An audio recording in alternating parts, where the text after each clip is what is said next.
اعوذ باللہ من الشیطان الرجیم بسم اللہ الرحمن الرحیم۔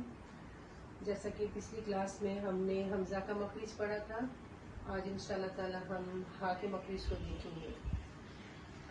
ہا کے مخرج میں کیا ہوتا ہے کہ دونوں ووکلز کورڈ میں تھرتھراہٹ پیدا ہوتی ہے، یعنی کہ وائبریٹ کرتے ہیں، وائبریشن اس میں پیدا ہوتی ہے۔ تو ایک تو یہ پہلا پوائنٹ تو اس کا یہ ہے کہ نرم آواز ہے، اور دوسرا ہے سانس کے ساتھ واضح کی جاتی ہے، یعنی کہ نرم آواز کیسی ہے، اس کو ہم سختی سے نہیں پڑھیں گے، جیسے کہ ہا ہا، ٹھیک ہے، اس طرح سختی نہیں لائیں گے، ہا، اس کو ہم نرم آواز سے پڑھیں گے۔ پھر اس کے بعد ہے سانس کے ساتھ واضح کی جاتی ہے، یعنی کہ ووکلز کورڈ میں ہم نے حمزہ میں کیا پڑھا تھا کہ اس میں جھٹکا آتا ہے، اس میں جھٹکا نہیں آئے گا، سانس کے ساتھ یہ آواز چلے گی۔ جیسے کہ اگر متحرک پڑھ رہے ہیں ہا تو سانس بھی چل رہی ہے، آواز بھی ہے، اور اگر ہم اس کو ساکن کر کے پڑھیں گے تو حمزہ ہا زبر آہ آہ، ٹھیک ہے، اس طرح ہوگی سانس کے ساتھ۔ اچھا، یہ ہر زبان میں آواز موجود ہے، یہ اتنی مشکل آواز نہیں ہے، ساکن حالت میں آواز چلتی ہے۔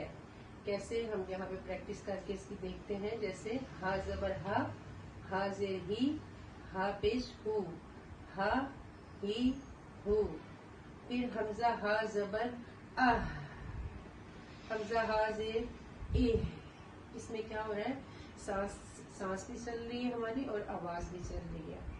حمزہ ہا پیش اوہ، آہ، اہ، اوہ، ٹھیک ہے۔ پھر اسی طرح آگے شدہ کے ساتھ ہے، حمزہ ہا زبر آہ، ہا زبر ہا، آہ ہا، آہ ہی، آہ ہو، ٹھیک ہے، یہ ہمارا ہا کا مخرج ہو گیا۔ اچھا، ہا متحرک کو ہم اس کی ایگزامپل دیکھ لیتے ہیں، اس کو ہم کیسے پڑھیں گے۔ اللہ بعدہ سفیہ نفسہ علیہم ہذا، اسی طرح ہا ساکنہ کو ہم دیکھیں گے۔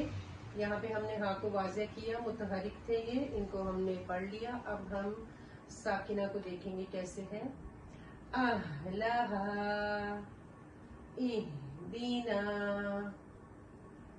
بعہدی، ٹھیک ہے، اس طرح اس کی ایگزامپل ہے یہ۔ تو قرآن پاک سے اس کی بہت سے ایسے ورڈ آتے ہیں جن سے ہم ایکسرسائز ان کی کر سکتے ہیں۔ اور یہاں پہ تھوڑا یہ بتا دیا گیا ہے، یہ ادنا حلق ہے، وسط الحلق ہے، یہ اقصی حلق، یہاں سے ہمارا یہ نکلے گا ہا۔